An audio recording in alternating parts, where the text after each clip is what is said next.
জাতিসংঘে রাতে বাংলায় ভাষণ দেবেন প্রধান উপদেষ্টা। তুলে ধরবেন রাষ্ট্র সংস্কারের নানা উদ্যোগ, গুরুত্ব পাবে বৈশ্বিক সংঘাত ও রোহিঙ্গা সংকট। নিউ ইয়র্কে ডক্টর ইউনূসের সঙ্গে একের পর এক বিশ্ব নেতার সফল বৈঠকে অনন্য উচ্চতায় বাংলাদেশ।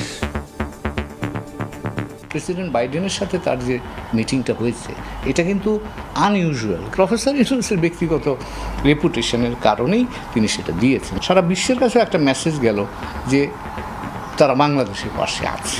মোটামুটি $6 বিলিয়ন আপনি সহযোগিতার আশ্বাস আমরা পেয়েছি। আমাদের অর্থনীতিকে এখন স্থিতিশীল করতে একটা বড় ধরনের ভূমিকা রাখতে পারে। দেখছিলেন প্রধান শিরোনাম। সন্ধ্যার সময় সঙ্গে আছি আমি গোলাম রাব্বি। এবার অন্যান্য শীর্ষ সংবাদ। দেশের ভেতরে এখনো ষড়যন্ত্র করে যাচ্ছে আওয়ামী